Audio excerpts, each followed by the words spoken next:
반갑습니다. 이독실입니다. 오늘도 지식인사이드 구독자분들만을 위한 아주 특별한 처방전을 써드리고자 이 자리에 모였습니다. 안녕하세요. 가정의학과 전문의 이경실입니다. 저는 정신과 의사 이광민입니다. 네, 산부인과 전문의 추성일입니다. 오늘은 정말 답답해서 어디 물어는 보고 싶은데 차마 입 밖으로 꺼내지 못하는 그런 궁금증들, 중년 이후의 부부관계에 관한 이야기인데요. 저희가 오늘 모든 것들을 공개해드리도록 하겠습니다. 사실 좀 놀랍기도 했어요. 이런 문제로 병원에 내원해서 고민을 털어놓는 분들이 있는가? 정신과에서는 그런 경우가 많이 있죠. 그러니까 부부 갈등 상황에서 나는 이 관계를 가지기 너무 싫은데 얼굴만 봐도 짜증나 죽겠는데 얘는 지금 들어가서 샤워하고 앉았고 그러면 정말 이걸 어떻게 해야 되나 싶을 정도로 피하고 싶은 마음이 먼저 드는 거거든요. 그러니까 부부관계가 좋은 상황에서는 사실 기능적인 부분에서 이제 이게 되느냐 안 되느냐, 윤활이 되냐 안 되냐 등등등의 문제가 기능적으로 있겠지만 저희 쪽에서는 대부분 갈등 관계에서 남자분들이 힘들어하시는 경우보다는 여성의 경우에 더 힘들어하시는 경우가 정신과에서 좀 더 흔한 것 같아요. 나는 지금 이걸 할 마음의 준비가 안 돼 있는데 남성은 짐승처럼 나를 달려들어서 나를 단순하게 그냥 성적 대상으로만 삼는 것 같으니까 나의 우울감이나 이 남편에 대한 분노가 더 커지는 양상으로 가는 그런 경우가 조금은 더 흔한 것 같아요. 산부인과 하면은 산과 부인과 이렇게만 알잖아요. 근데 성의학이란 파트가 있어요. 기능적으로 문제가 된 것들은 산부인과에서 이제 치료를 받거든요. 저희는 여성이 오셔서 힘들어 하시는 건 있는데 좀 다양하게 힘들어요. 그러니까 나는 실제로 하고 싶은데 남편이 안 한다거나 아니면 관계를 하는데 출산하면서 이제 질이 느슨해졌잖아요. 그 예전 같지 않으니까 남편이 사정을 못해요. 그게 나의 자존감이 확 무너지는 거예요. 관계를 하다가 사정이 안 되고 에이 됐다 그만하자 이렇게 해버리면 그 여성이 엄청난 충격을 받는 거죠. 내가 변했다. 더 이상 나는 이 사람을 행복하게 못 만드는구나. 그렇게 해서 병원에 오시기도 하고 또 반대로 남편이 아까 말씀하신 것처럼 너무 하고 싶어 하는데 난 못하겠다는 거죠. 아프고 하기 싫고 그리고 흥취가 없는데 쟤는 너무 달려오니까 우리 흔히 성격 차이로 헤어졌다고 하는데 환자분들이 오시면 제가 성격차가 있다. 두 분의 횟수의 차이가 있다. 한 명은 나는 일주일에 한 번도 하기 싫은데 남편은 일주일에 한 3번 하고 싶다. 근데 왜 안 하고 싶냐 물어보면 되게 다양해요. 흥취가 없기도 하고 남편이 그냥 바로 벗고 사정하니까 안 하고 싶다. 내가 약간 도구된 것 같다. 이런 걸 하니까 그런 상담도 많이 오고. 우리 이강민 원장님께서는 이혼 숙녀 캠프 출연을 하셔서 많은 부부들을 만나보셨잖아요. 관계 때문에 너무 스트레스 받아서 이혼하고 싶다 이렇게 하거나 부부싸움을 하거나 이런 경우도 있나요? 대부분은 얼마만큼 내가 원하냐 원하지 않냐 그리고 타이밍을 잘 맞추냐 맞추지 않느냐의 영역인 것 같아요. 즉 이런 거죠. 젊었을 때는 이 호르몬의 영향으로 참으려 해도 자제가 서로 안 되는 상황이었지만 이제 나이가 들면서 충분히 익숙해지고 하게 되면 호기심의 영역이 줄어요. 그리고 나이가 들면서 호르몬의 영역도 줄어들거든요. 그러면은 욕망이라는 것도 서로 간에 차이가 있을 수 있는데 그리고 삶의 형태도 내가 여유 있는 시간과 아내가 여유 있는 시간이 서로 다른데 나는 여유가 없는데 아내는 지금 사랑을 원해요. 근데 그러면 이건 온전히 남자한테는 어느 순간 부담과 일처럼 느껴져 버릴 때가 있거든요. 이런 경우에 남편이 나 자야 되니까 귀찮게 하지 마가 되면 이 한마디의 말이 아내한테는 나를 이제 더 이상 사랑하지 않나? 나를 더 이상 여성으로 바라보지 않나? 이런 식으로 또 느껴버리게 되는 거죠. 이런 타이밍의 어긋남이 누적되다 보면 서운함이 넘어서면서 나는 이제 마음의 문을 좀 닫게 되는데 어느 순간 남편은 또 술을 마시고 들어와서는 관계를 맺자라고 또 해버리면 이게 더 이상 갈등의 양상이 증폭돼 버리는 거죠. 또 요즘은 침대에서 다른 재미가 너무 많아요. 그러니까 너튜브나 넷플릭스나 이런 걸로 너무 재밌는 게 많으니까 중년뿐만 아니라 젊은 분들도 지금은 거의 섹스리스가 많다고 하니까 남성들하고 이렇게 여성 환자분이 와서 이야기를 해요. 남편은 그냥 넣기만 한다. 요즘은 그나마 그런 전이나 이런 단계를 밟는 거 많이 교육을 해주는데 우리 포커싱 되는 50대, 60대 그분들은 사실은 그런 걸 배우지 못하고 이렇게 입을 덮으면 끝나는 그런 세대잖아요. 그러다 보니까 밟고 가는 그 과정이 어려워하시는 분들도 많은 것 같아요. 그러다 보니까 그 차이가 계속 누적되니까 차이가 멀어지고 그런데 더 재밌는 건 많고 이러다 보니까 복합적이네요. 그러면 이제 횟수가 줄어드는 이유들 중에서 이제 정신적인 것도 물론 있겠지만 신체적인 변화 때문에도 있을 것 같아요. 어떤 것들이 주로 있을까요?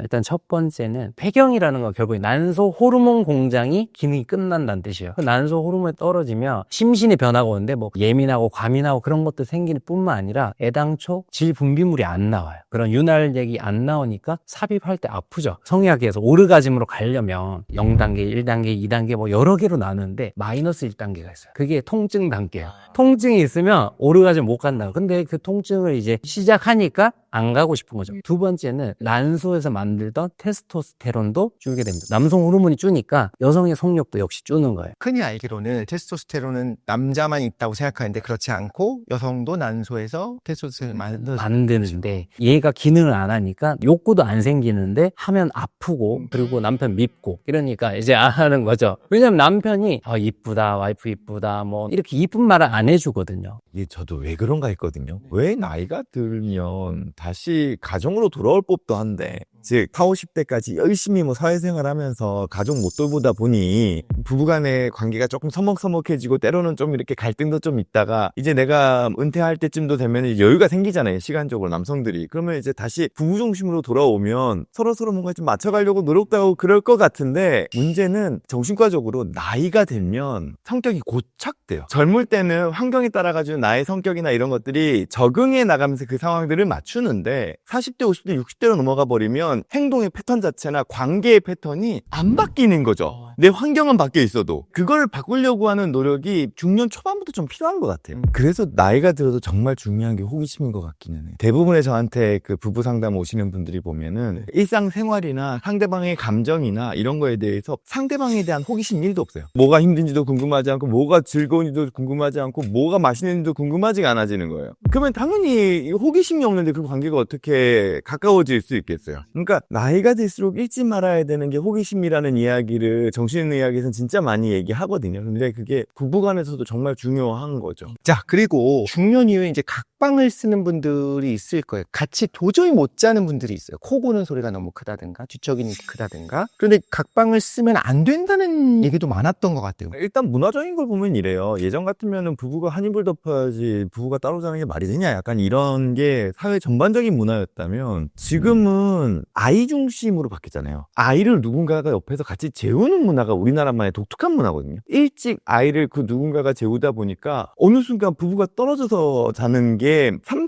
40대부터 시작이 되는 거예요. 한 분은 따로 자고 한 분은 아이랑 자고. 네, 네네. 그러다 보니까 떨어져서 자다가 같이 자려고 하니까 불편해지죠. 그러다 보니까 이제 원래는 부부가 같이 자다 보면 마음이 맞아서 관계를 맺기도 하고 그런 건데, 이제는 떨어져서 지내는 게 너무 일상화되다 보니까 관계 맺는 것도 좀 애매하기도 하고. 외국 연구를 보면 일단 중년 이후에 부부가 각방을 쓰는 건 수면의 질은 확실하게 높아져요. 뭐 이건 너무 당연한 듯해요. 그렇죠? 또 일부 연구는 심지어 이런 것도 있어요. 각방을 쓰고 침대를 따로 쓰는 게 성관계의 빈도는 낮아질지 모르나 성관계를 맺었을 때의 주관적인 만족감은 높아지더라. 그래서 각방을 쓰건 부부간의 관계가 거의 없든, 정신과 영역에서 부부간의 관계에 있어서 중요한 건 평소에 친밀한 대화, 평소에 친밀한 그냥 제스처, 이게 훨씬 더 중요하다고 얘기해요. 그러니까 내가 필요할 때 손을 잡아주고 어깨 동무를 하고 때로는 허그를 하고, 그런 가벼운 친밀한 행위가 그 어떤 것보다 중요하다는 이야기를 많이 하거든요. 그래서 말 한마디 이런 것들이 같이 자는 것보다 중요하다. 약간 이런 말씀을 드리고 싶은 거죠. 많은 분들이 이렇게 말씀하십니다. 정 때문에 사는 거지. 야, 가족끼리는 그런 거 아니다. 아니, 장인어른 따님한테 그러는 거 아니다. 뭐 이런 얘기들 농담같이 막 해요. 이런 이야기가 나온다는 것 자체는 중년이 넘어가면서 부부관계 횟수가 줄어들기 때문에 그런 거잖아요. 자, 그럼 부부관계가 줄어들면 문제가 생기는 거겠죠? 저도 질문을 받아서 조사를 좀 더 자세히 해봤거든요. 이게 연구자들은 정량값으로 찾기가 딱 좋은 행위인 거예요. 그러니까 이 사람이 친밀하냐를. 그래서 정신적인 것도 연구가 많고, 그 다음에 건강도 있는데, 아주 재밌었던 연구에서는 주 1, 2회를 주기적으로 하는 중장년층들은 심혈관 질환으로 사망하는 확률도 낮고요. 심지어 암 발생도 낮더라고요. 결론적으로는 그 행위 자체가 정신적으로 친밀감이 있고 가족 간에 같이 있을 수 있고 이런 게 좀 작용을 하는 것 같았습니다. 그러니까 서로 가족 간에 그 서포트가 잘 된다는 거에 한 팩터가 되다 보니까 육체적인 건강 지표도 다 좋더라고요. 실제 문진을 저희가 오면은 물어봐요. 마지막 성관계 언제냐. 그래서 뭐 한 50세쯤 가면 이제 뭐 한 달에 몇 번으로 묻고 40대로 가면은 일주에 한 번 하냐 이렇게 묻는데 이게 횟수가 나이대마다 너무 다르고 그리고 이분들의 에너지 레벨 그런 거 다르고 통계로 따지는 건 저는 개인적으로 조금 힘들다고 생각하고 남편이 원하는 횟수랑 본인이 원하는 횟수가 되게 중요하다고. 원하는 횟수. 원하는 횟수. 그게 맞으면 건강하지 않을까. 저는 개인적으로 좀 그렇게. 그게 제일 맞는 것 같아요. 그러니까 이런 거 관련된 연구들은 결국엔 연구자가 연구하기 좋은 방식으로 질문지를 활용하는 거니까. 제 생각에는 심장질환이 있거나 어떤 이런 심혈관계가 안 좋으면 그냥 못하는 겁니다. 그러니까 인과가 뒤집어져 있을 수 있어요. 우리 운동이랑 비슷하게 생각하면 될 것 같아요. 고강도 운동을 하면 그 순간에 어떤 분들은 되게 더 위험하잖아요. 근데 그거를 이겨낼 수 있는 사람은 건강한 사람이니까. 그러니까 연구는 약간 그런 면에서 한계가 있고 결론적으로는 이제 둘이 잘 맞는 게 제일 중요한 거 아닐까. 이게 인과가 아니고 상관관계로서 한 거고 맞아요. 그것도 여러 가지 요인들이 있다는 걸 꼭 생각해야 되는 게 우리 부부는 뭐 예를 들면 한 달에 4번을 해요. 근데 한 달에 한 번을 해야 건강하대. 참자. 이건 아무 의미 없다는 거죠. 우리나라는 산업화나 일이나 사회적인 역할이나 이런 것들이 강조되고 애들을 결혼을 해서까지 챙기는 문화를 우리가 가지고 있잖아요. 그러다 보니까 부부의 가치가 생각보다 낮아요. 그리고 애들이 어린 경우에 친정부모님이나 시어머니께서 봐주시는 경우가 생기고 혹은 같이 주무시는 상황까지 발생해버리면 집에서 부부가 부부관계를 맺기가 상당히 좀 껄끄러운 환경이 우리나라 환경인 것 같거든요. 그러다 보니까 부부관계를 자주 가지는 게 좋대라는 게 우리나라 환경에서는 또 부부에게 또 다른 부담을 주는 경우도 있는 거죠. 두 분이 얼마나 원하는지가 제일 중요하다. 왜냐하면 상황이 너무 다른 걸 지금 예시를 들어주셨잖아요. 대본에 없지만 이제 모두가 궁금해할 질문 안 드릴 수가 없으니까 진짜 모두가 궁금해해요. 대략적으로 30대, 40대, 50대, 60대에 어느 정도 하는지를 궁금해할 것 같아요. 진짜. 왜냐하면 의외로 남자들은 그런 얘기를 안 하잖아요. 아까 말씀하셨다시피 이게 운동이 좀 격한 운동이 되잖아요. 어찌 보면은 교감신경과 부교감신경이 왔다 갔다 어찌 보면 냉탕과 온탕을 왔다 갔다 하는 운동이라 볼 수 있는데 40대는 주 단위로 보통 묻고요. 50대를 넘어서면 월에 몇 번으로 이제 물어요. 그러면 대부분은 그 안에 있죠.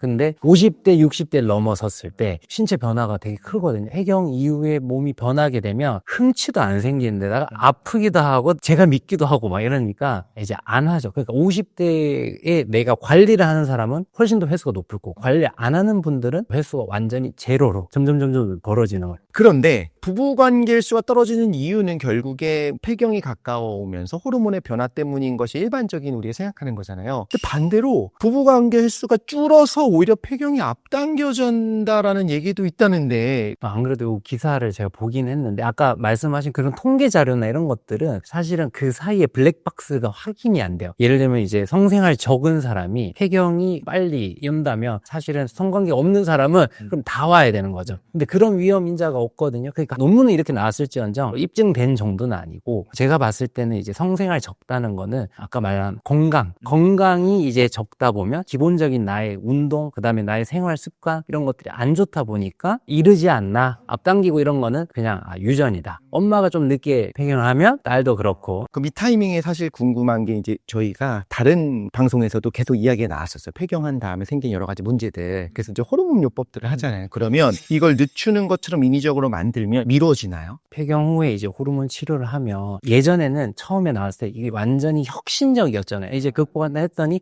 갑자기 대규모 연구를 봤더니 유방암이 확 느는 거예요. 이 문제가 있구나. 그다음 뭐 심혈관 질환하고 하다 보니까 연구가 중간에 스탑이 됐어요. 이건 너무 위험하다. 이거는 계속 할 수가 없다.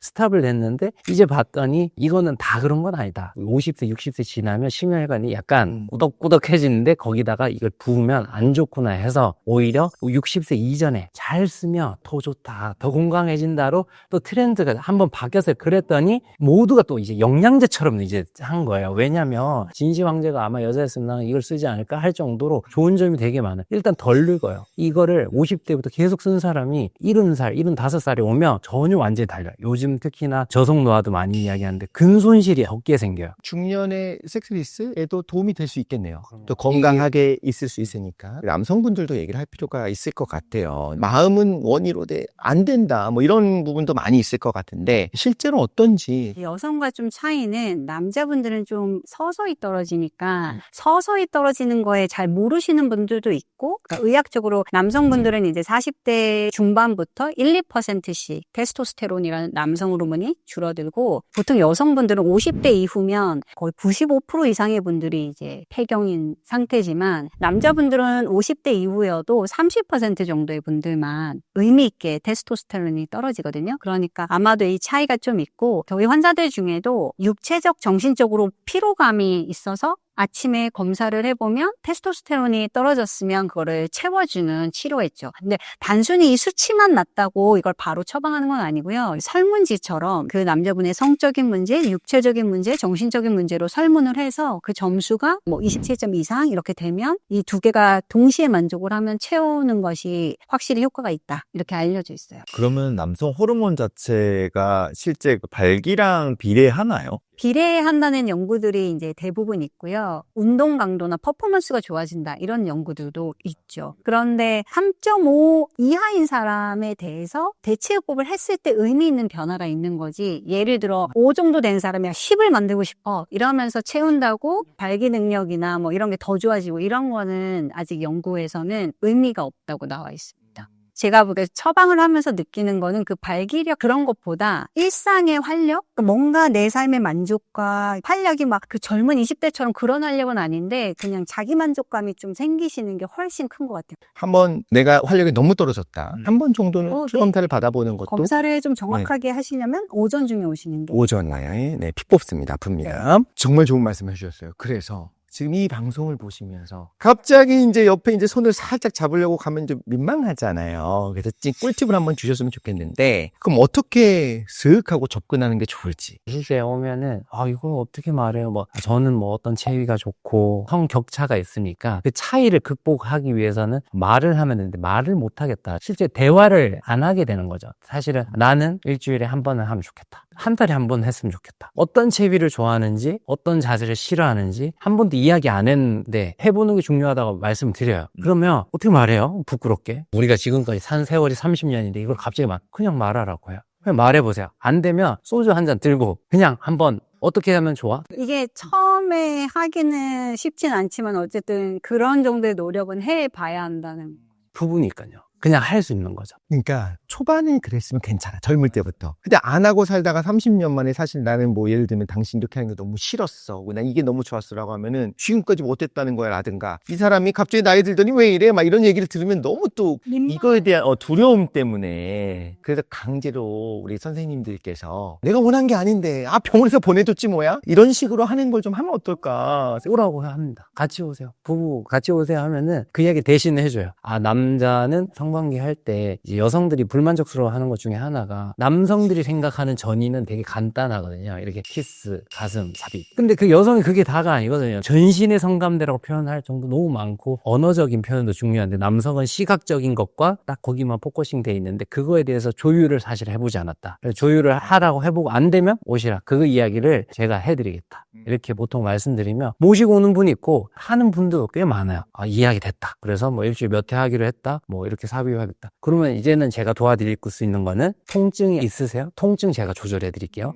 오르가즘을 좀 못 느껴요? 그러면 그거 도울 수 있는 시술들 해드릴게요. 그런 식으로 이제 접근을 하는 거죠. 그래서 다시 돌아가면 어떻게 하는 게 좋냐 하면은 직면해라. 직면해서 대화하고 문제는 해결하고 이렇게 하면 된다. 제일 중요한 게 저는 이제 좀 늦게 결혼을 했어요. 일찍 갔던 친구들은 이혼한 친구도 있고 별거인 분도 있고 막 계속 싸워서 문제되는 친구도 있고 너무 그러니까 저는 부부 생활을 잘하는 법에서 엄청 찾아봤었어요. 논문 위주로. 제 인생을 남한테 맡길 순 없잖아요. 그래서 이제 막 찾아봤는데 너무 신기한 건 모든 논문, 모든 교과서의 핵심적인 1번이 자기 자신을 아는 거더라고요. 내가 뭘 좋아하고 뭘 싫어하는지를 알아야 남이 나와 다른 것도 존중할 수 있게 되는 거예요. 나는 이게 너무 좋고 어떤 건 너무 싫고가 남편도 나랑 달라도 존중해 줄 수 있는 거죠. 그 다음에 교수님 중에 60 40대가 다 돼 가는데도 너무 사모님이랑 사이가 너무 좋은 분들 계세요. 그분 말이 객관적으로는 와이프가 나이가 들었지만 자기 눈에 그 처음에 만났을 때 그 느낌이 계속 있대요. 근데 그게 사모님이 진짜 노력을 많이 하시는 게 처음에 서로 설레었던 것들을 유지하기 위해서 몸매 관리를 한다거나 건강 관리를 한다거나 이런 것들을 계속 하시는 노력. 그 다음에 다른 또 재밌는 분이 했던 말씀이 결혼을 결심한 이유가 이혼을 결심한 이유가 됐대요. 처음에 나는 이 남자가 너무 과묵하고 너무 멋있었는데 어느 순간 너무 말이 없으니까 살고 싶지가 않다고. 그러니까 이게 결국 나에 대해서 알아야 되는 거잖아요. 이제부터라도 좀 찾아가서, 그러니까 결국에는 30년이 지나도 주 몇 회 하는 게 좋으세요를 그조차도 모르는 분들이 계실 것 같아요. 왜냐면 이건 우리는 늘 숨기는 거. 특히 전 이제 남자로 컸잖아요. 근데 남자 크고 산부인과 전문의를 하면서 제 주변 여성들밖에 없어요. 남성들은 정말 몰라요. 그거를 여성 환자들한테 교육을 시켜요. 남자는 모른다. 그게 전이라는 걸 모른다. 그나마 요즘 낮에는 모른다. 여성은 요때는 안 하고 싶어 하는 거를 설명을 해줘야 된다. 그러니까 아까 말씀하신 것처럼 서로 대화해서 내가 좋아하는 게 뭔지, 내가 싫어하는 건 뭔지 이게 좀 조율이 하면 더 행복하게 사는 거죠. 정신과 의사가 필요 없는데요, 여기? 제가 해야 되는 이야기를 다 해버리셔가지고 할 게 없어요. 근데 압도적인 말씀 하나 해주셔야 됩니다.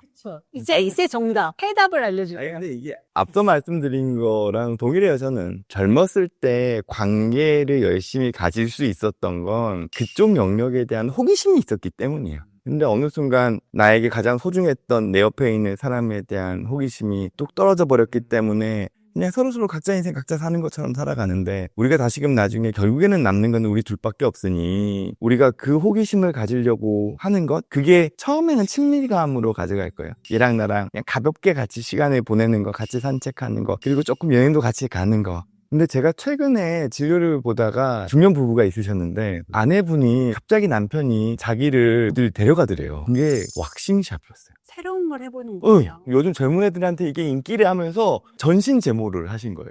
브라질리안 왁싱이라고 그러잖아요. 그걸 하신 거예요. 그리고는 두 분이서 손을 잡고 호캉스를 갔었어요. 근데 아내분이 너무 좋았다는 거예요. 자기가 이런 거에 대해서 너무 얘기하기도 그렇고 좀 그랬는데 남편이 리드해가지고는 이렇게 하고, 와, 왜 요즘 젊은 애들이 브라질리안 왁싱 하는지 알 것 같아요 라고 이야기를 하시는 거죠. 물론 그 전 단계에서의 친밀감이 어느 정도 형성됐었으니 다음에 이런 단계로 넘어가신 건데, 이것도 사실 호기심이거든요. 아, 그러네.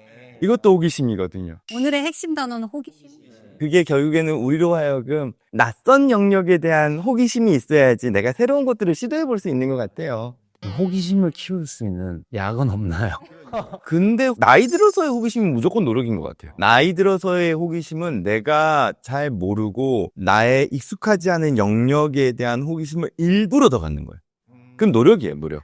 특히 저는 남자분들 상담하다 보면 술을 많이 드세요. 근데 듣다 보면 끊을 수가 없는 게 다른 게 할 게 없어요. 친구들이랑 만나서 다른 게 할 게 없다. 그래서 제가 이게 30, 40대, 요즘은 이제 50대까지도 이런 분들이 취미를 배우도록 안내를 해드려야겠다. 이게 왜냐면 모든 취미는 처음에 에너지가 필요하잖아요. 근데 그걸 할 힘이 이제 70 넘으면은 따라오기가 어려우니까 방탈출 게임도 좀 하시고 인형 뽑기도 좀 하시고. 그런 것도 좀 하시고, 그러니까 다양하게 노력하시는 게 필요할 것 같아요. 이 좋은 얘기들을 제가 정리해서 정답을 말씀드리겠습니다. 갑자기 왁싱샵에 데리고 가고 하지 마시고, 모 방송에서 봤는데 혹은 내 친구랑 얘기를 해봤는데 너무 좋았대. 그래서 내가 원하는 게 아닌 것처럼 우리도 한번 해볼까?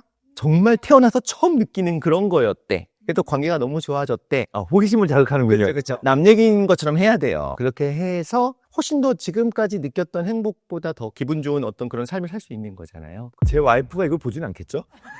근데 왜 나한테 호기심이 없어? 고정 댓글로 자비해. 그냥 나이가 들었더니 이유 없이 몸이 아프고 감기도 아닌데 열이 나 얼굴이 빨개지고 잠에서 훅 하고 깨기도 한다는 이런 이야기도 들었었고, 이전에는 안 그랬는데 괜히 우울하고 짜증난다. 그 이유가 호르몬 때문인지 그걸 알 수가 없는 경우들이 있잖아요. 나이가 들어서 당연히 나타나는 걸까, 아니면 내가 뭔가 문제가 있는 걸까, 이거 궁금해하시는 분들이 있을 것 같아요. 일단은 의학적으로 남자든 여자든 50 즈음이 되면 여러 가지가 바뀐다고 되어 있거든요. 그래서 여성분들은 이제 평균 50세시니까 폐경이 되고 남자분들도 서서히 떨어지고 그런데 노화라는 것이 급격하게 떨어지는 그 순간이 있는데 그 즈음이 또 50세에 걸쳐 있고 이런 게 다 복합적인 게 아닐까요? 의학적으로 뭔가 신체적으로도 확 떨어지는 타이밍이 네, 있다는 있고 거죠. 특히 여성분들은 아무래도 갱년기를 겪으면서 급격하게 변하니까 더 불편하게 느낄 수 있고 남자분들은 연간 1, 2%씩 떨어지니까 덜 느끼시는 분들이 있지만 그중에 50대 분들에서는 30%, 60대 분들에서는 50% 분들이 갱년기 증상을 느낄 수 있는 거죠. 여성 같은 경우 갑자기 급격하게 호르몬 떨어지는 거는 진짜 엄청난 영향이고요. 그러니까 어찌 보면 팍 떨어지는 거니까 추락하는 것과 비슷한 거죠. 게다가 우리는 뭐 빈둥지 증후군이나 그런 것처럼 결국에는 여러 가지 사회적 요인과 내 몸까지 심지어 거울을 봐더니 아이를 키우면서 늘어진 몸, 뱃살, 터진 살들 보면서 엄청나게 우울한데 심지어 넌 이제 월경조차 안 나와. 전 끝인가요? 이렇게 되는데 그 내부에서는 확실히 호르몬에 의해서 그런 심리적인 변화가 더 큰 것 같아요. 흔히들 말하는 갱년기 증상, 막 부채질하고 더워요, 뭐 벗어요, 뭐 이런 것들이 수면을 박탈해버리면서 퀄리티가 안 좋으니까 화도 나고 짜증나고 모든 게 안 좋고 여기저기 아프고 이런 것들이 생기는 것 같아요. 정신과 영역에서는 환경적인 요인이 제일 크죠. 여성도 여성이지만 남성도 사실 남성 갱년기라는 게 있거든요. 남성은 어찌됐건 간에 본인의 정체성을 사회적인 역할로 가져가요. 근데 50대 초반이 되면은 사회적인 위치가 탑을 찍고 내려올 때쯤이 되거든요. 나의 사회적인 역할의 변화에 대한 거를 느끼게 돼요. 그리고 내가 은퇴를 어느 순간부터 해야 되는 상황들이 발생하기엔 내가 보이기 시작하거든요. 그럼 그거 자체가 일정 부분 불안감으로 다가오죠. 근데 아내도 당연히 영향을 받아요. 그리고 아까 말씀도 하셨지만 여성 같은 경우에는 이때까지는 엄마로서의 역할이 상당히 중요했다면 50대가 넘어가기 시작하면 이제 자식들이 슬슬 떠나가거든요. 그러면은 내가 이때까지 나의 사회적인 역할은 가정 내에서의 엄마의 역할이었는데 이 역할이 없어져 버렸네? 그리고 난 다음에 내 정체성을 찾으려고 하는데 난 이때까지 해놓은 게 아이들을 위한 것밖에 없었던 거예요. 성인이 되고 결혼을 해서도 계속 뒷바라지를 해주는 역할로 가게 되거나 혹은 내가 허망한 거예요. 그러면 이제 우울감으로 넘어가 버리거든요. 빈둥지 증후군이 대표적인 거잖아요. 근데 우리의 몸과 마음은 연결되어 있기 때문에 마음의 문제가 있게 되면은 우리 몸도 처져요. 그리고 통증에도 민감해지기 시작하고요. 그러다 보면은 갱년기 증상을 더 크게 느끼는 거예요. 몸 안에서의 호르몬 변화를. 똑같은 차이인데도 네. 그럴 줄 알고 마흔에 아이를 낳았습니다. 빈둥지 증후군이 올라면 없어. 그치 예순이 돼야 옵니다.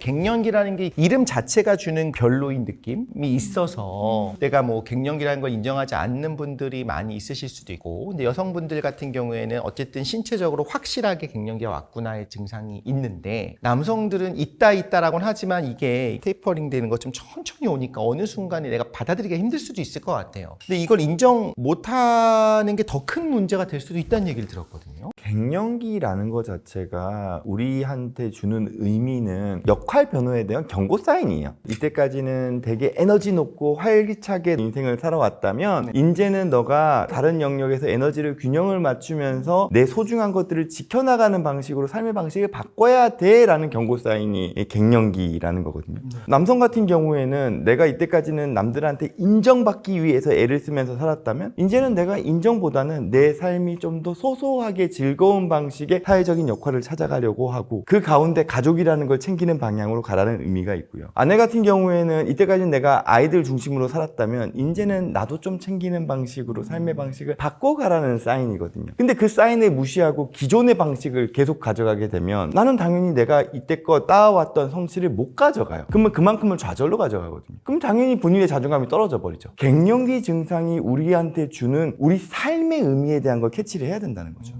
자, 그러면 현재 처한 상황을 일단 대면하고 인정하는 게 중요하다는 거는 계속 말씀을 해주시잖아요. 그러면 지금 내가 갱년기 증상인지 아닌지 좀 긴가민가하는 분들이 있을 것 같아요. 그래서 정확한 증상을 한번 말씀해 주시면 좋겠어요. 우리가 폐경이라고 진단하는 그 기준은 어찌 보면은 조금 후향적으로 보게 돼요. 그러니까 우리가 1년 동안 월경을 안 하고 나면 내가 이제 폐경이 그때 되었구나. 요렇게 보통 판단을 합니다. 나중에 보게 되는 거네요. 네, 근데 그럼 그 사이에 아무런 거 없이 갑자기 뚝 끊어지냐? 그렇진 않고요. 월경이 오히려 그 난소의 기능이 떨어지면서 월경이 좀 짧아집니다. 짧아졌다가 오히려 배란을 안 하면서 월경이 다시 길어져요. 쭉. 그러다가 어느 순간 3개월에 한 번, 뭐 4개월에 한 번, 6개월에 한 번 하고 이제 없네? 이렇게 하면은 우리가 진단을 하는데 이제 워낙 우리가 건강검진을 많이 하시다 보니까 혈액검사로 FSH나 이런 에스트로겐 수치를 통해서 진단을 하기도 하고 그다음에 내가 현재 난소 기능이 얼마나 남았는지를 가지고도 추측할 수 있습니다. 근데 어찌됐건 월경을 일단 기본적으로 보고요. 그리고 나서 증상만 증상만 봤을 때는 우리 흔히 말하는 부채질 하시고 안면 홍조, 얼굴 화끈거리거나 잠을 못 자면 이제 의심을 하는 거죠. 근데 우리가 증상만으로 제가 이런 걸 되게 조심하는 이유가 제가 전공의 때도 그랬고 나머지 그 이후로도 몇 번을 봤던 케이스 중에 좀 속이 안 좋고 월경을 안 한 지 5개월 됐다는 분도 있었고 6개월 됐다는 분도 있었어요. 그래서 그분들이 이제 전 폐경 진단하러 왔어요. 임신이었어. 그럼요. 45세, 뭐 50세 이런 분들이 임신으로 오시는 거예요. 그래서 증상만 가지고 스스로 이렇게 진단하지 말라고 하는 이유 중에 간혹 기적과 같은 일들이 생깁니다. 50세 임신 혹은 53세 임신 이렇게 가능하거든요. 그래서 증상이 조금 있고 의심이 되면 병원에 가셔서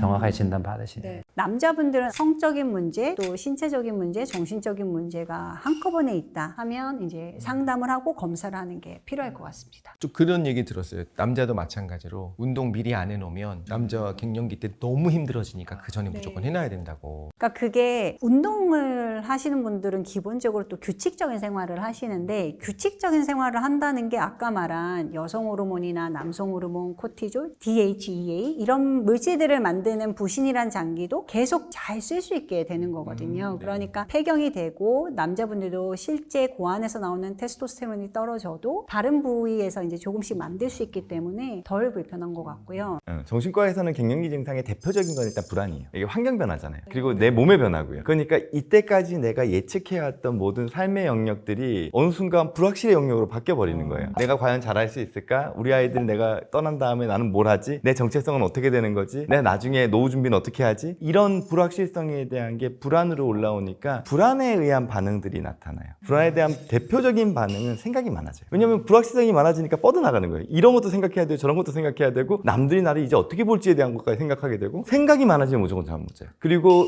불안하면은 우리는 교감신경이 항진되거든요. 교감신경이 항진돼 버리면 우리 감각이 예민해져요. 그러면은 모든 통증이나 어떤 우리 몸의 감각들이 예민해지니까 몸도 아프고 어지럽고 이명도 잘 생기고 몸의 전반적인 컨디션이 다르게 느껴져 버리는 거예요. 그리고 또 한 가지는 우리가 불확실성에서 내가 익숙한 것만 찾으려고 해요. 그래야지만 내가 안정감이 있다라고 착각하는 거예요. 근데 내가 나이가 든 다음에 내 몸이나 내 환경은 바뀌어 있는데 내가 원하는 것만 계속 바라보면서 쫓아가게 되면 어떻게 되냐? 꼰대가 돼요. 그 갱년기 증상이 보면은 꼰대들이 있어요. 안정적인 선택이었던 거죠. 이것만 붙잡게 되는 이게 아니면은 내가 불안한 거예요. 근데 그게 주변에서 봤을 때는 남의 말 안 듣는 사람. 그러니까 자식들도 부모님이랑 어느 순간 대화를 나누는 것 자체가 불편한 거예요. 왜냐면 똑같은 말만 하고 똑같은 것만 자꾸 찾으려고 하니까요. 그런 것들이 대부분이 갱년기 증상에서 나타나는 거거든요. 가정의학과 의사로서 보는 부분은 심혈관 질환의 위험도 그다음에 비만 이런 것들을 같이 보는데요. 제가 되게 인상 깊었던 것이 에스트로겐이 혈관 내피세포한테는 부모 같은 존재다. 그러니까 혈관 벽에 있는 세포들 아주 얇은 그 세포에 에스트로겐 리셉터가 있거든요. 그래서 여성분들은 갱년기 이전에는 거의 비슷하게 생활 습관이 불규칙해도 남자분들이 훨씬 더 많은 비율로 고혈압, 당뇨, 비만, 고지혈증 있고 여자분들은 차이가 별로 없다가 갱년기가 되고 폐경이 딱 되는 순간 갑자기 콜레스테롤도 올라가고 당뇨 발생도 높아지고 복부 비만도 높아지거든요. 그 다음이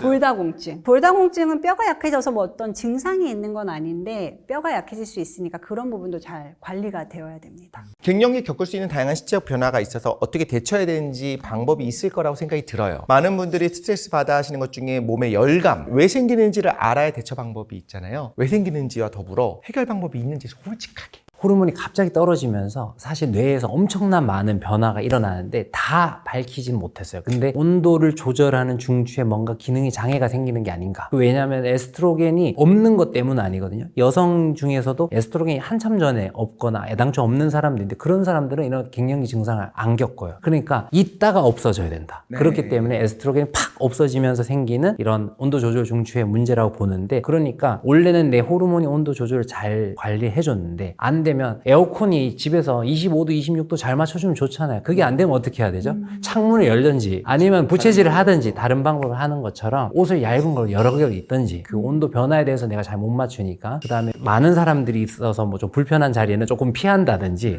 그런 습관을 가질 수 있고요. 그 열감으로 인해서 이제 새벽에 힘들고 잠을 못 자니까 성격이 예민해지는 것 같다라고 하시는 분들은 맞아요. 예민해지시는 걸 겁니다. 근데 이런 불면증 혹은 성격 변화, 뭐 옛날보다 화가 많아졌어 이런 얘기를 하기도 한단 말이에요. 이것도 대처하는 방법이 혹시 있을까요? 일단 어찌됐건 잠도 잘 못 주무시고 예민해지시고 감각에도 예민해지시고 항예민제 이런 거 있어요? 물론 뭐 그런 것들 다 조절해 줄 수 있는 약물들이 다 있습니다. 근데 우선 말씀을 드리고 싶은 건 이거예요. 갱년기 즈음에 수면제 중독이 되시는 분들이 그렇게 많아요. 잠을 못 자니까 수면제를 드시다가 그러니까 내가 단순하게 잠을 못 자니까 잠만 자면 되겠지. 왜냐면 내가 잠을 못 자는 원인에 대한 걸 생각하지 않으시고 그냥 잠을 못 자니까 이 잠을 잘 수 있게 해주는 그냥 편한 약을 줘. 그것부터 찾으세요. 근데 그게 결국에는 본인이 거의 돌아가실 때까지 수면제를 끊지 못하게 되는 안 좋은 원인이 될 수 있어요. 실제로 많은 분들이 그러세요. 저희 어머니도 한 50대 정도 되셨을 때 저한테 수면제를 좀 달라고 처방해 달라고 막 그러셨거든요. 제가 안 된다 그랬어요. 왜냐하면은 갱년기라는 거는 이후에 계속 그런 게 아니에요. 우리 몸이 결국에는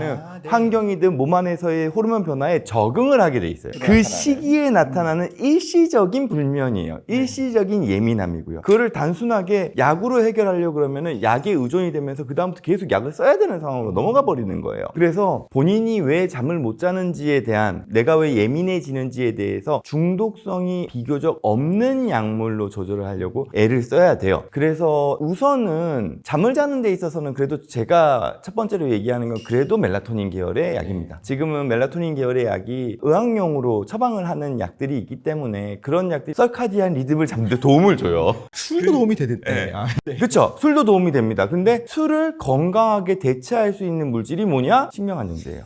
벤조다이제피닌 계열의 신경안정제는 실제로 우리가 술을 마셨을 때 알코올이 우리 뇌에서 작용을 하는 가바라는 부분을 신경안정제가 건드려 주거든요. 다만 우리가 술이 안 좋다고 하는 이유는 알코올이 그 다음에 아세트알데히드로 분해되면서 우리의 간에도 무리를 주지만 우리의 교감신경을 자극해요. 각성시켜요. 잠을 깨워요. 또 한 가지는 공황 증상과 유사한 증상을 만들어요. 근데 폐경기 증상에서 가슴 답답하고 식은땀 나고 얼굴 화끈거리는 게 공황 증상하고 유사해요. 그래서 술이 안 좋은 거예요. 그게 심해질 수 있겠네. 더. 차라리 정말 필요할 때는 신경안정제를 이것도 다소의 의존성이 있으니까 지속시간이 좀 길고 용량을 약한 약으로 사용하는 걸 권유드리고요. 그리고 나의 성격적인 예민함은 약으로 만약에 조절한다면 아까 전에 말씀드렸던 SNRI 계열의 우울증 약이 특히 노르에프네프린이라는 물질 자체가 척수에서 우리 신경의 예민함을 좀 줄여줘요. 그러면 신경 감각에서 내가 통증으로 화끈거린다고 느끼는 여러 가지 감각들을 조금 둔화시켜주기 때문에 몸도 훨씬 편하다고 느끼세요. 그렇게 조절하는 것도 가능해요. 갱년기가 되면 콜라겐이 떨어질 수가 있어서 저는 일단 피부랑 잇몸 관리를 항상 말씀드려요. 콜라겐을 유지하는 가장 좋은 방법이 돼지 껍데기. 술을 안 먹는 아니구나. 거죠. 네. 술을 안 먹는다? 보통 50대 여성들인데 임플란트를 한다? 대부분 30, 40대에 술을 많이 드셨던 분들이거든요. 근데 거기다 폐경이 되니까 더 무너져서 보통은 임플란트를 하면 한 60대 이후에 하셔야 되는데 좀 이른 나이에 하는 분들은 이 치주가 약하고 그 치주가 약한 거에 가장 흔한 이유가 여성분들이 젊은 시기에 음주라고 이제 알려져 있기 때문에 콜라겐을 생각해서 지금부터라도 술을 안 드시는 거 너무 중요하고요. 인생의 즐거움. 그러니까 우울감이 오겠는데요. 그 다음 뼈를 생각하면 운동을 저는 강조를 안 드릴 수 없는데 보통은 운동이 댓글들 보시죠. 어떤 주제가 나와도 항상 규칙적인 생활과 근데 그 운동이 제가 여기서 강조드리고 싶은 건 60대까지도 새로운 걸 배워라. 치매를 막는 것에 배우는 것과 운동이 있는데 이거 두 개를 한꺼번에 할 수 있는 게 새로운 운동을 배우시는 거거든요. 저는 그 두 가지 생활 습관을 말씀드리고 싶습니다. 저도 이제 그런 이야기 많이 드리는 게 이게 예전에는 뼈 건강만 이야기를 하다가 요즘에 많이 저속 노화랑 맞물려 있는 게 이제 근손실이잖아요. 맞아요. 그게 여성 호르몬이 줄면 근손실이 빨리 오게 되는데 근손실을 막을 수는 없지만 그걸 조금이라도 저속으로 줄어들게 하려면 제가 제일 많이 권하는 게 그때 PT를 꼭 트레이너를 붙여가지고 해라. 그렇지 않으면 기존에 하는 자세가 안 좋은 자세로 계속 하게 되고 늘 하던 것만 하니까 이제 안 좋다. 그리고 근육은 빠지게 되니까 70세 되면서 유모차를 밀 거냐 캐리어를 끌 거냐 이게 차이가 된다. 와. 진짜 이 70세에 진짜 어떤 분 이게 들어오시면 기세가 다르시거든요. 이 75세 딱 다르면 이분이 75 75세인가 이런 분이 있고 이분이 75세다 이런 분도 있고 너무 다른데 내가 운동하고 PT 트레이너에서 자세 잡으면 뼈나 관절 면에서도 역시 중요하니까 PT 엄청 강조하고 있습니다. 정신과 영역에서는 아까 전에 꼰대 얘기했잖아요. 네. 근데 꼰대를 극복할 수 있는 방법은 아까 전에 역할 변화라고 했잖아요. 그 전까지는 내가 사회적인 역할을 하면 계속 새로운 것들을 경험할 수밖에 없어요. 예를 들어서 저번 하더라도 지금 여기 와가지고도 새로운 이야기를 듣는 거거든요. 누군가가 계속 나한테 새로운 정보를 갖다 줘요. 직장에 있거나 혹은 아이들과 같이 있거나 하면은 난 새로운 정보를 계속 들으니까 꼰대가 안 됐던 거예요. 나이가 들면 근데 나이가 들면 어느 순간 갱년기 즈음이 되면은 누군가가 나한테 새로운 정보를 가져다 주지 않아요. 나의 역할도 조금씩 축소되고요. 아이들도 떠나고요. 그러니까 지식인사이드 구독을 하는 여러분들은 오! 괜찮습니다. 그쵸. 건강할 수 결국에는 새로운 거를 찾는 게 진짜 중요한 거 정말이에요. 그쵸. 내가 유튜브도 안 보던 유튜브를 찾아보려고 하고 이거만 보십시오. 두 번, 세 번 보십시오. 그리고 아이들하고 대화할 때도 내가 얘기하기보다는 걔네들 이야기 좀 들으려고 하고 운동과 결부시킨다면 저는 낯선 곳에 산책을 권해드려요. 그리고 그냥 거기서 사람들이 어떻게 사는지를 그냥 구경하는 거예요. 나랑 다른 영역에 대한 거. 무언가 이렇게 사람들이 뭘 왁자지껄 떠들고 있으면 쟤네들은 왜 떠들고 있나에 대한 걸 호기심을 가지고 좀 바라보려고 하는 거죠. 그게 우리가 나이가 들었을 때 정신적으로 꼰대가 되지 않는 유일한 비결이거든요. 새 선생님들이 이제 서로 다른 얘기를 하면서 조화를 이루니까 많은 걸 배우고 있는데 또 있습니다. 이전에는 안 그랬는데 갱년기가 되니까 정말로 물만 먹는데 살쪄요 라고 하는 분들이 있단 말이에요. 중년이 돼서 생기는 그 나이살 이런 것들 정말로 체질이 바뀐 걸까? 아니면 범인은 나일까? 이것도 궁금합니다. 사실 여성 호르몬이 충분히 많은 상태에서는 살이 쪄도 여성들이 찌는 부위가 있습니다. 여성이 찌는 부위가 있고 남성이 찌는 부위가 있어요. 남성은 뱃살이 이렇게 나오잖아요. 여성은 허벅지 찌는데 호르몬에 의해서 이 지방 축적하는 부위가 우리는 바뀐다. 그러니까 여성들이 스트레스 받는 것 중에 하나가 내가 예전에 뱃살은 없었는데 근데 호르몬이 전체적으로 줄지만 이 비율로만 따지면 남성 호르몬이 조금 더 높기 때문에 그 기울기의 차이에 따라서 남성 호르몬에 의해서 쌓이는 곳에 이 살이 찌게 됩니다. 그러니까 옛날과 다르게 찌니까 또 다르게 받아들이고요. 피부 관련해서 콜라겐이 준다고 말씀하셨잖아요. 콜라겐 주니까 살들이 얇아지면서 처지죠. 이렇게 돼서 거울 봤을 때 예전과 다른 모습을 보면서 우울해지는 그런 변화를 겪습니다. 그리고 기초대사량이 떨어지는 것들이 또 있겠죠. 네, 그러면 일단은 기본적으로 그렇게 되는 거다라는 걸 아는 것도 좀 중요하잖아요.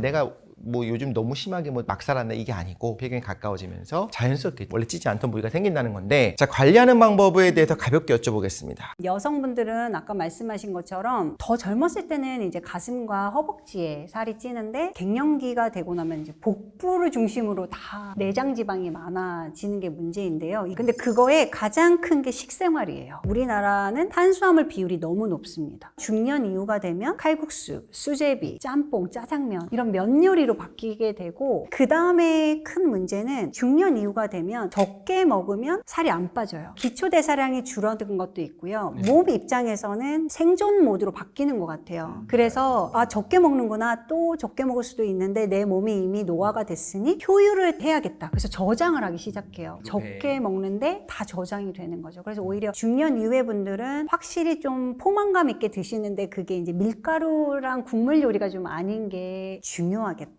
그 다음 내가 이제 비만인 게 걱정이다 하시는 분들은 시간 제한 다이어트를 하시는 게 되게 중요한데요. 우리 몸이 보통 16대 8 이런 얘기 들어보셨을 거예요. 16시간이 가지는 되게 중요한 의미가 있는데 그게 대사 유연성이 회복이 되는 시간입니다. 탄수화물만 가지고 에너지를 막 만들다가 지방을 태워서 에너지를 만드는 모드로 바뀌는 스위치하는 그 시기가 12시간 정도는 지나야 돼요. 공복이. 그리고 16시간이 되면 거의 대부분 확실하게 됩니다. 그래서 만약에 내가 건강하게 살을 빼고 싶다 하면 16대 8 이게 처음에 어려우시면 12대 12 정도의 시간 제한 다이어트를 해보시는 게 흔히 말하는 도움이 됩니다. 간헐적 단식 말씀하시는 네, 거죠? 그렇죠. 근데 만약에 순서가 아침에 먹고 뒤에를 비우는 게 낫나요? 쭉 비우다가 저녁에 채우는 게 낫나요? 그것도 아주 재밌는 연구가 있는데요. 멜라토닌이 높아지면 인슐린 기능이 떨어져요. 그러니까 예를 들어 똑같은 라면을 먹어도 오전에 드시는 거랑 밤 9시에 드시는 거랑 너무 달라지는데요. 9시에 드시면 이미 멜라토닌이 조금 있어서 혈중에 있는 높아진 혈당이 잘 안 떨어져요. 인슐린 기능이 떨어져서. 그럼 그래서 저장이 안 되는 거죠? 저장이 더 오랫동안 되고 혈중에 계속 도니까 더 다른 질병의 위험이 더 올라가고 정신과적으로는 사실 반대거든요. 왜냐하면은 프리맥의 조건화 이론이라 그래서 우리는 무조건 하기 힘든 거를 먼저 해야 돼요. 이게 그랜마스터 룰이라서 할머니의 법칙 이런 게 있는데 손자에게 고기랑 야채를 다 먹이고 싶은 거예요. 근데 애들은 대부분 고기를 먼저 좋아하겠죠? 그쵸. 네, 이 두 개를 다 먹이려고 할 때 고기를 먼저 주고 야채 먹어 하면은 절대 안 먹죠. 절대 안 먹죠, 야채를. 야채를 먹고 난 다음에 고기를 먹어 하면은 고기까지 다 먹는 거예요. 그러니까 우리가 하기 힘들고 어려운 거를 먼저 하고 내가 하고 싶고 쉬운 거를 뒤에 해야 되거든요. 근데 음식을 생각할 때는 굽는 게 어렵고 먹는 게 쉬워요. 그러면은 프리맥의 조건화 이론상 우리가 꾸준하게 간헐적 단식을 하려면 아침, 점심을 참고 저녁을 먹게 되면 가능성이 높아지는 거죠. 꾸준하게 가는 거예요. 근데 아침, 점심을 굶으면서 힘들고 뭐가 땡길 때 그래도 참고 저녁 때 맛있는 거 먹자 뭘 떠올리면 참을 수 있어요. 근데 아침에 뭔가를 먹어놓고는 계속 참으려고 그러고 잘 때쯤 되면은 라면이 땡겨요. 근데 며칠은 참아요. 근데 그러다가 라면 도저히 스트레스 받는 날 먹어버리면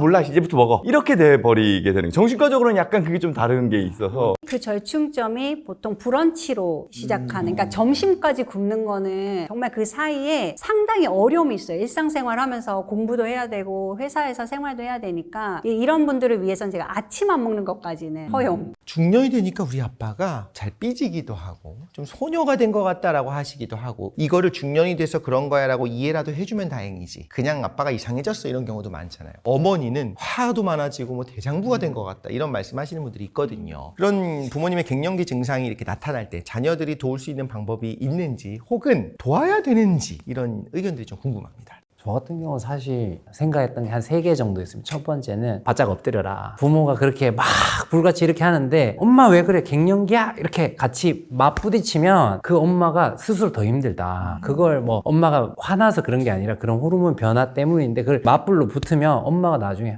내가 호르몬 때문에 우리 애한테 화를 냈고 쟤는 왜 이렇게 더 우울감으로 빠지니까 일단은 장맛비는 일단 피해라. 두 번째는 엄마의 그런 우울감이 심하다면 정신건강의학 가나 산부인과를 모시고 어딘가 가라. 그래서 산부인과 싫고 정신건강의학과 싫으면 가정의학과 있다 있는데 모시고 가라. 세 번째는 안면홍조나 이런 갱년기 증상이 있으면 일단 그걸 되게 곤혹스러워 하세요. 골다공증은 곤혹스러워 하진 않거든요. 근데 이거는 사람들이랑 모여서 있을 수가 없는 거예요. 나 혼자 한겨울에 부채질을 하고 있으니까 누가 봐도 너 갱년기구나 이렇게 딱 나오니까 그러면은 그 엄마가 입을 수 있는 얇은 옷, 스카프 그런 급성기 증상을 해결해 줄 수 있는 작은 선물을 준비하고 병원 알아보고 바짝 엎드려라. 이렇게 3개 보통 설명해 주는 거예요. 굉장히 현실적인 굉장히 좋은 조언을 또 해주셨습니다. 사실 정답을 다 이야기해 주셔가지고 제가 할 게 없기는 한데요. 근데 저는 약간 좀 다른 걸 말씀드리고 싶은 게 이런 거예요. 부모가 갱년기 즈음의 나이가 됐을 때 아이들의 나이는 20대 후반이나 30대 초반이에요. 자식들의 상황이 어떤 상황이냐면 이제 회사에 같이 취직해가지고 열심히 해야 될 때예요. 이리 치이고 저리 치이고 혹은 결혼해서 애를 낳거나 애 키운다고 정신 없을 때예요. 근데 거기서 애들도 뭔가 엄청난 변화 속에 있는 상황에서 지금 부모도 같이 엄청난 변화 속에 있는 거거든요. 그러니까 다 예민한 거예요. 가족이 다 힘든 상황에서는 답은 한 개밖에 없어요. 자기 앞가림이나 잘하면 돼요. 자식들이 부모를 위해 가지고 뭔가를 더 할 필요도 없어요. 자기들도 지금 힘들어 죽겠는데 자기들도 지금 치열하게 산다고 삶이 바득바득 거리는데 거기서 엄마 아빠 갱년기를 막 뭐 한다 그래가지고 내가 거기서 엄마 아빠에 뭘 해드리면 좋을까? 근데 부모님들은 항상 똑같아요. 너희들 그냥 사고 치지 말고 지앗가림 잘하면서 회사 생활이든 애 키우는 거든 부부관계든 너희 잘 사는 게 우리는 최고야 라고 생각하세요. 영상 보니까 추성윤 원장님이 바짝 엎드리는데 너는 왜 안 엎드려? 아니 그게 아니 그런 게 아니야. 그런 뜻이 아니고 바짝 엎드리는 게 지앗가림 잘하는 거예요. 그러니까 자식이 갑자기 엄마가 그렇게 하면 나 반응하지 않으셔도 됩니다. 엄마 나 공부하러 갈게 이렇게 하면 엄마 공부하러 갈게 하면 자기 앞가림 잘하니까 자기 앞가림 잘하는 거예요. 거기서 괜히 맞아. 사고 쳐가지고 엄마 나 지금 뭐 이것 때문에 이런 걸 하지 말고 그냥 지 앞가림 잘하면 돼요. 부모님도 마찬가지고 자식도 마찬가지예요. 근데 다만 그냥 도와줄 게 있다면 부모님이 이제 병원이 필요하실 때 병원 찾기가 어려우실 수 있으니 그런 자식 세대가 도와주는 게 좋죠. 그리고 어떤 증상이 있는지 이 영상을 보고 알았잖아요. 아는 것도 되게 커다란 도움이 될 것 같아요. 모르는 게 가장 큰 문제죠. 그렇죠. 너무 도움이 되는 채널인 것 같습니다. 맞습니다. 네. 구독과 좋아요.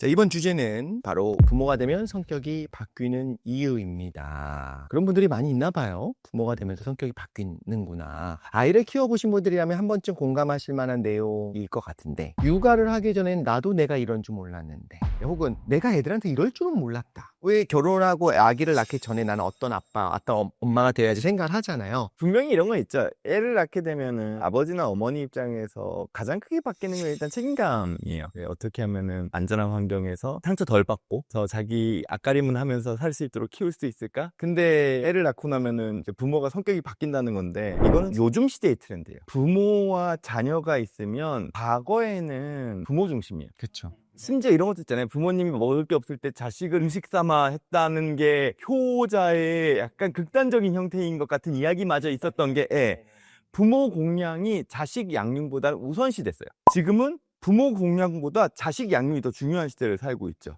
근데 부모로부터 받는 거는 우리 삶에 우리 성격이 바뀔 이유가 없어요. 오히려 부모를 모시는 거기 때문에. 근데 자식은 내가 얘한테 다 맞춰줘야 되잖아요. 그리고 얘는 전적으로 돌봄이 필요하고 욕심을 갖자면 끝도 없고 불확실성도 엄청 크죠. 그러니까 당연히 우리의 불안이 높아지는 거예요. 그러니까 성격이 바뀌죠. 근데 이거는 시대 트렌드가 이런 거기 때문에 앞으로가 어떻게 될지는 모르겠지만 우리가 너무 자식 중심으로 삶을 살아가려고 하기 때문도 있어요. 그거 뭐 좋고 나쁘고는 없. 네, 좋고 나쁘고를 떠나서. 일단 저는 두 가지 정도 바뀐 것 같은데 첫 번째는 호탕해졌다고 해야 되나? 목소리가 커지고 아들이어서 그런가 봐요. 두 번째는 겸손해졌다고 해야 되나? 내 맘대로 되지 않는다는 거를 이게 알아가는 생리학적으로 아들을 낳았던 여성들의 뇌를 부검해 보면 Y 유전자가 있대요. 어떤 거? 네, 그래서 그게 아들에 있는 Y 유전자가 웬만한 걸 안 받아주는 이제 뇌혈관을 통과해서 뇌로 갈 수 있다는 그런 논문을 재밌게 봤던 기억이 있고 저는 사실 부모가 되면서 되게 좋은 점이 많다고 생각했던 게 개인적으로는 부모님이 이해되기 시작하더라고요. 아무리 산부인과 의사라도 남성 위주의 삶을 커와서 여성이 사는 게 힘들다라는 걸 사실은 몰랐어요. 글로 배우는 거죠. 뭐 월경이 힘들고 이런 질병으로서만 배웠는데 이게 당장 이제 딸 하나 아들 하나 키우면서 처음 다르다는 걸 느꼈던 게 언제 아들은 그냥 샤워기를 해가지고 뭐 거기 똥이 어디 묻든 상관없이 씻기면 되거든요. 딸은 똥이 지금 질로 들어가면 안 되는 데부터 해서 이 하면 지렴이랑 이게 다르니까 여성에 대해서 조금 더 생각하게 되더라고요. 성격이 바뀐지는 사실 잘 모르겠고 제 사고가 하고 불안도가 엄청 증가해서 언젠가 이렇게 예쁘고 사랑스러운 거 누군가 이걸 뺏어가려고 그래서 너무 걱정돼서 아버지께 여쭤봤죠. 이제 무덤 갈 때까지 너는 자식에 대한 걱정을 갖고 살 것이다. 이렇게 말씀하시더라고요. 모성애와 부성애라는 말을 이제 저도 방송을 하면서 말하기가 조금 이제 조심스러워졌어요. 나는 아이를 가지고 뭐 낳는데 그렇게 달라지는 게 없던데라고 하는 분들이 그럼 나는 비정상인가? 난 이상한 엄마인가? 이상한 아빠인가? 이렇게 생각할 수도 있게 돼서 마땅히 그래야 돼라는 식으로 이제 말하는 걸 좀 조심하는 시대가 됐어요. 아이를 낳으면 원래 모성애와 부성애가 자연스럽게 생기는 걸까? 사실 엄마들 중에 산후 우울증이 있는 분들이 있죠. 근데 그런 분들 중에 이상하다. 내가 10개월 동안 이렇게 해서 힘들게 낳은 아기인데 안 예쁘네. 이거에 너무 괴로워하는 거에서 모성애라는 것이 키워가면서 정이 드는 거야. 그러니까 너의 그 감정이 아주 이상한 게 아니고 모든 사람이 무조건 100% 모성애가 있어야 되는 건 아니야. 사회학적으로는 그런 연구가 있어요.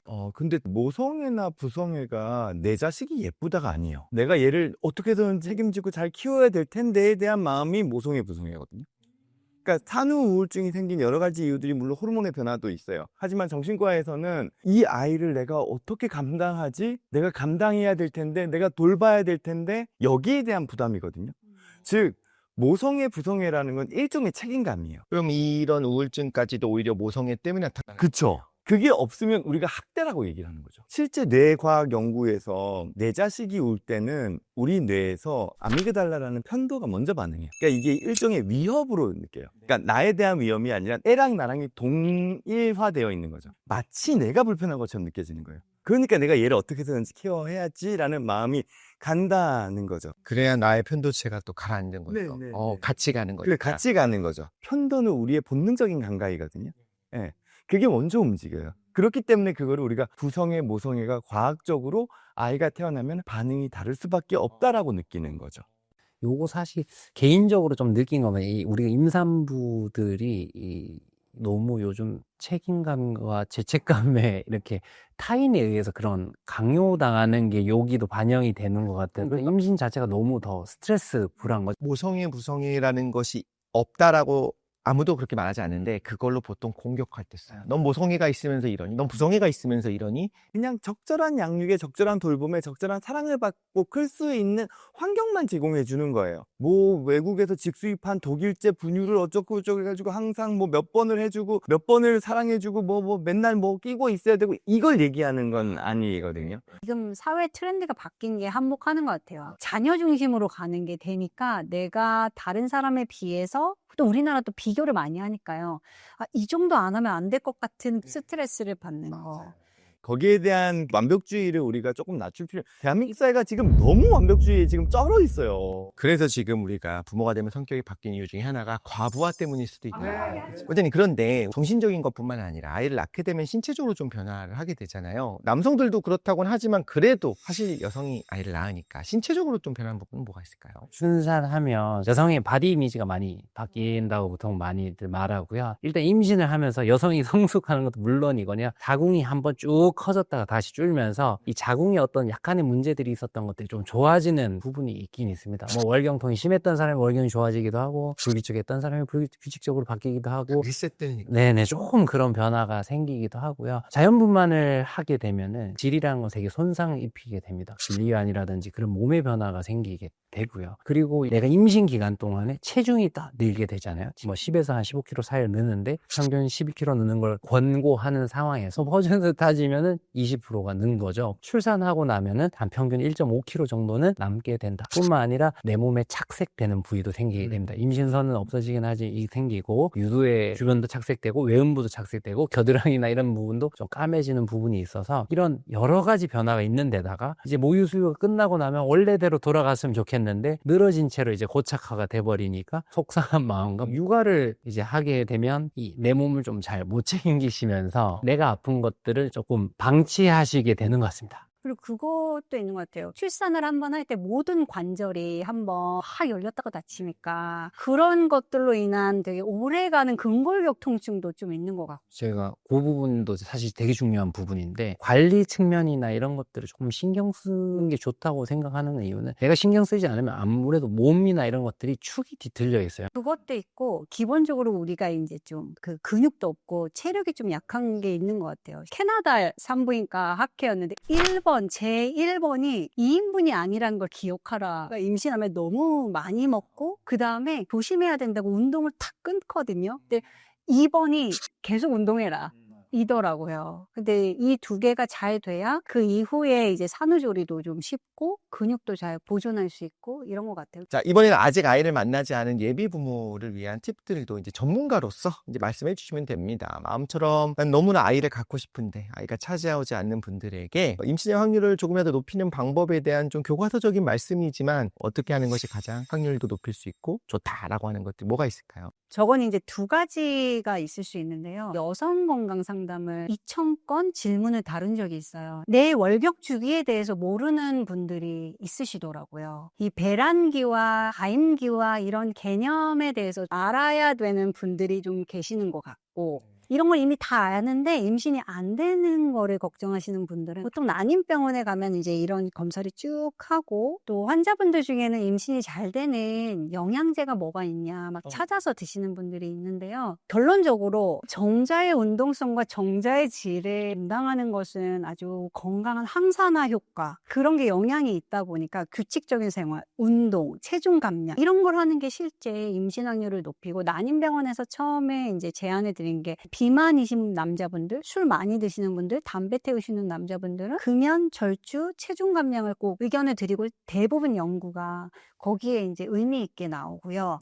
여성분들도 너무 불규칙적인 생활을 하는 분들은 그런 규칙적인 생활을 해보라고 하면서 항산화 영양소로 이제 뭐 오메가3나 아연 이런 것들을 채워주는 것들이 도움이 된다. 이런 연구들이 있어요. 임신이 잘 안 되는 분들은 내 전반적인 건강을 채우는 게 높일 수 있다. 물론 이제 난임병원이나 이런 데서 검사를 먼저 좀 해보긴 하셔야겠죠. 네. 뭐 임신 확률 높이는 법, 뭐 여러 가지 말씀드리는데 그래도 세 가지 딱 말씀드리고 싶은 거는 조바심을 가지지 않는 게 제일 중요하다. 초조해 두려워해야 하지 않고, 왜냐하면 임신 준비하다 월경이 찾아오면 여성들이 울어요. 나는 건강하고 나는 튼튼하고 내 남편도 건강하니까 나는 힘을 끝내는 순간 난 바로 임신을 한다고 생각한 거죠. 그러니까 월경하면 할 때마다 우는 거예요. 실패했다고 생각해요. 그럼요. 실제로 우리가 난임이라는 걸 진단하기에 1년간 정상적인 성관계를 했음에도 불구하고 임신이 안 되면 실제로는 불임이라고 표현하는 게 더 맞긴 하지만 난임이라고 보통을 진단을 합니다. 그 기준을 정했던 이유는 1년 동안 정상적인 관계를 하면 90%의 여성이 임신을 하기 때문에 1년간 그냥 관계 해보라는 거예요. 10명 중 9명 임신하는 거예요. 2년을 하면 몇 %가 되냐? 95%가 되는 거예요. 근데 우리는 이번 달 안 되면 어떻게? 다음 달 안 되면 어떻게? 초조함이 그 사람을 이제 힘들게 한다. 그래서 매일 하면 임신 확률이 높아지지만 일주일에 격일로 해도 거진 비슷하다. 근데 여쭤보고 싶은 게 자주 하면 그 농도가 낮아지잖아요. 그래도 무조건 반이하는 게 더 나아. 네, 물량 공세를 하고 정자가 들어가서 그 나팔관 주변에 에란될 준비를 해서 쌓아 놓는 거죠. 그러니까 가임기 때 사실 매일 하는 게 제일 답이지만 가임기를 모두가 안다는 거. 우리 모든 의료인들과 뭐 유튜브 채널과 지식 인사이드가 최선을 다해도 가임기를 매년 모든 여성들한테 가르칠 수가 없어요. 그러니까 그냥 매일 월경 끝나면 매일 하세요. 제일 편하게 말씀드리고.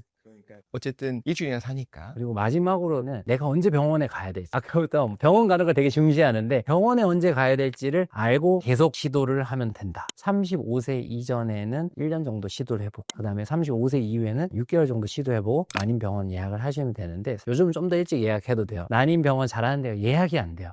그러니까 일단 예약을 걸어놓고 나 이때쯤 하면 안 되면 간다 하고 예약 걸어놓고 매일 그냥 편하게 관계하시면 임신 확률이 올라갑니다. 제가 드리고 싶은 말씀이 두 개인데요. 난임은 그 원인은 의사들이 찾는 거지 부인들이 찾는 게 아니에요. 내가 오늘은 이걸 했기 때문에 안 됐을까? 이번에는 남편이 이래서 안 됐을까? 그러면 서로 비난하게 되거든요. 그래서 원인은 어차피 의학적으로 찾는 거지 생활 습관에서 찾는 건 전 바람직하지 않다고 생각을 해요. 대부분의 원인은 유전자의 문제일 가능성이 제일 커요. 그리고 워낙 요즘은 시험관이든 이런 것들에 대한 기술이 좋기 때문에 임신의 확률이 상당히 높아지거든요. 근데 여기서 우리가 조심해야 되는 거는 희망 고문이에요. 내가 나이가 들어서 시험관을 하게 되면은 과배란을 시키기 위해 가지고 여성의 몸이 상당히 힘들거든요. 근데 그 과정을 내가 한 번만 더 하면 되지 않을까? 한 번만 더 하면 되지 않을까? 그게 몇 번이고 반복돼 버리고 경우에 따라서는 병원에서 그 희망 고문을 약간 자극하는 경우들도 있어요. 왜냐면 의사 입장에서는 그 희망이라는 걸 줄 수밖에 없거든요. 근데 거기서 내가 희망 고문을 통제하는 건 나 스스로가 해야 돼요. 그래야지 우리가 나 스스로나 내 배우자를 비난하지 않으면서 이 난임이라는 문제를 부부 갈등으로 가져가지 않을 수도 있어요. 그러니까 저도 좀 늦게 35살에 결혼을 하고 출산을 38살에 했는데 저희는 너무 많이 배우잖아요. 이 35살 이후에 노산을 하면 뭐 기형아를 낳을 확률이 높아지고 이런 것 때문에 부담이 있어서 빨리 갖고 싶은데 그게 잘 안 되는 거예요. 우리가 할 수 있는 것에서 열심히 하는 거 이건 좀 중요한 것 같다. 그런 차선책으로 운동과 좋은 걸 먹고 나를 챙기는 거 이건 약간 믿자 본전이다. 설령 임신이 안 되더라도 나를 위해서 뭔가를 했으니까 그런 결론을 내렸던 나를 위한 거죠. 결국에는 통제 가능한 것과 통제 가능하지 않는 것을 배우게 되고 부모가 되기 전부터 그 다음에 임신 중간에 옆에서 겪고 하면은 어쩔 수 없이 부모가 되면 저는 성격이 바뀔 수밖에 없다. 난임 중에 있는 분들은 하루하루가 되게 힘들기는 하실 것 같고 그렇지만 조금 더 한 발 물러서서 생각하면 내가 통제할 수 있는 것들에 집중하는 게 그나마 차선책이 되지 않을까. 같이 고민하는 분들의 글만 너무 보면 매몰돼 버리죠.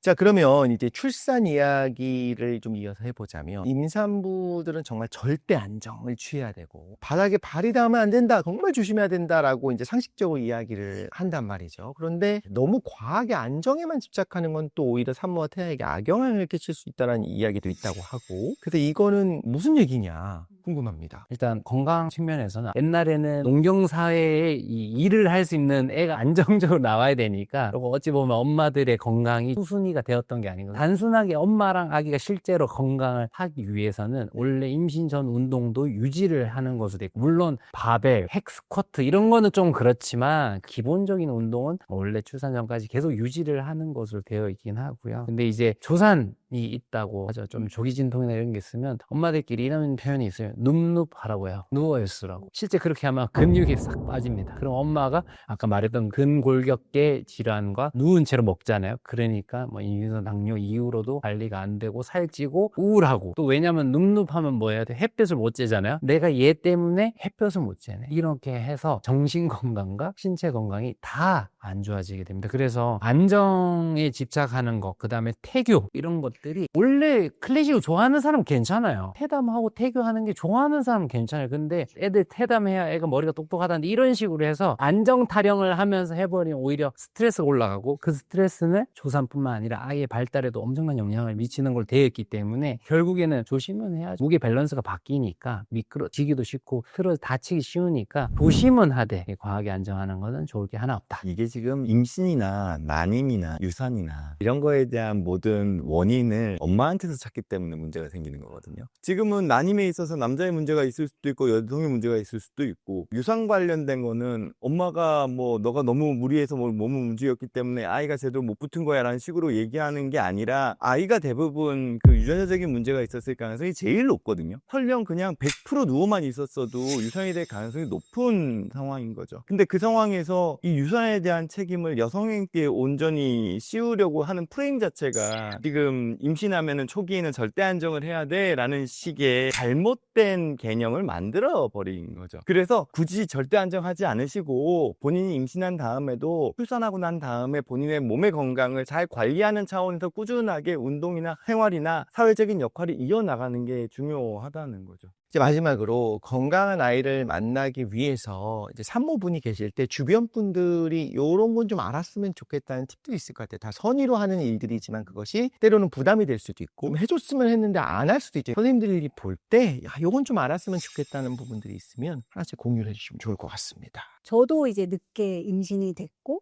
지금 현재 저희 아들이 처음이자 마지막 손자이거든요. 근데 그 당시 제가 박사 과정이었어요. 건강이 되게 걱정이 되시는 거예요. 그래서 그때 근데 제 경험에 되게 좋았던 거는 저희 남편의 역할을 되게 잘 했던 것 같아요. 근데 집집마다 사연은 다를 것 같아요. 남편분과 계속 공유를 하면서 이야기를 해야겠죠. 그 부분에. 네네. 네. 요런 질문에 대해서는 뭐 답을 여러 개 드리기도 하는데, 일단 첫 번째는 산모 배를 만지면 안 된다.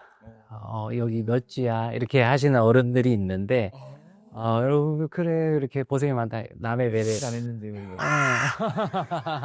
근데 일단 생각해보면, 임신이 안 해도 남의 몸은 터치를 원래 안 하죠. 따뜻한 마음은 이해되지만 터치는 삼가는 게 좋겠다. 말로서 터치도 있잖아요. 걱정을 베이스로 깐 뭐 어떻게 해야 된다는데, 뭘 먹어야 된다는데, 뭐 이렇게 해야지 아들이 난다는데 안 하는 게 좋겠다. 근데 그걸 하지 말라고 하면 절대 안 할 수는 없거든요. 그런 욕구가 있잖아요. 궁금하고 내 손주가 될래고 내 손녀가 될래인데 걱정이 되잖아요. 그러면 기저귀 값은 좀 주고 난 다음에 한마디만 딱 할게. 그렇게 해주면 서로가 화목하다 산모들이 오해하는 게 딱 제가 말씀드리고 싶은 거는, 넌 노산이니까 너 조심해. 이런 말들을 하기도 하고 엄마들이 본인이 스스로 그렇게 생각을 하기도 합니다. 노산이라는 거, 고령 출산이라는 단어는 사실 교과서에는 없습니다. 하이리스크 프레그넌시, 고위험 임신만 있는데, 옛날에 전부 다 20대 25살에 평균적으로 아이를 낳을 때는 10살이나 더 높으니까 상대적으로 노산이라 할 수도 있는데, 현재는 35세가 거의 평균이 된 입장에서 그건 노산이라고 할 수는 없는 거죠. 의학적으로 다른 나이 대비해서는 고위험일 수는 있지만 그게 우리가 연속적으로 늘어나기 때문에 나보다 한 살 빨리 난 애랑은 거의 도찐개찐인 거예요.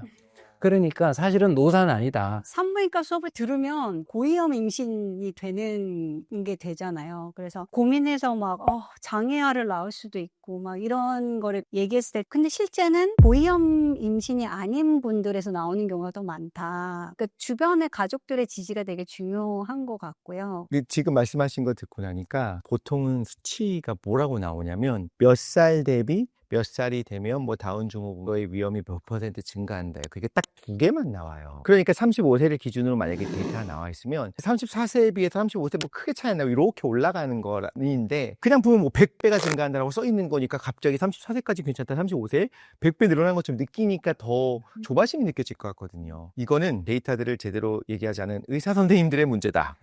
그러니까 그런 부담을 안 가졌으면 좋겠어요. 제가 드리고 싶은 말씀이 이런 거예요. 지금 요즘은 대부분 한두 명을 낳기 때문에 부부도 아빠 엄마도 임신이 처음 경험이죠. 그러니까 이 임신과 관련된 상황에 대한 어떻게 대처해야 될지 어떻게 조언해야 될지 지금 다 모르는 거예요. 결과는 그때 상황에 따라서 약간의 변수가 있어요. 그리고 안 되면 그 다음에 또 시도하는 거예요. 그때도 또 마찬가지예요. 임신과 출산의 과정은 그 부부의 몫이에요. 근데 이거를 아까 전에 아이가 태어나면은 부모의 성격이 바뀌는 가장 큰 이유는 불안 때문이라고 그랬잖아요. 그 이유는 아이가 태어나게 되면 아이의 인생은 불확실하기 때문에 부모가 통제할 수 없다는 것 때문에 그래요. 그래서 아이가 건강하고 바람직하게 사회적으로 자기 앞가림을 하면서 살아가도록 하는 건 이 아이의 몫이에요. 그 몫은 아이의 영역으로 부모 입장에선 남겨줘야 해요. 그래야지 아이가 자기 인생을 살아요. 그래서 우리가 너무 우리 사회가 완벽주의에 지금 휩싸여 있기 때문에 우리가 모든 걸 다 통제하려고 그래요. 우리는 신이 아니에요. 그 영역까지 우리가 한다? 그건 욕심이고 교만이고 오만이에요. 부부가 한번 얘기를 해보기 필요한 것 같아요. 우리 어디까지 할 거냐. 그런 면에서 결국엔 부부 중심으로 사는 것이 중요하다라는 거고, 모성애, 부성애 이런 것도 전부 다 정말 필요한 최소한의 것들을 해주고, 부모가 잘 살아가면 아이들은 부모를 보고 배운다. 여러 가지 선생님들을 모시고 다양한 이야기를 들어볼 수 있는 시간이었습니다. 저희는 다음에도 더 재미있고 또 유익한 주제로 돌아올 테니 많이 기대 부탁드리겠습니다. 감사합니다.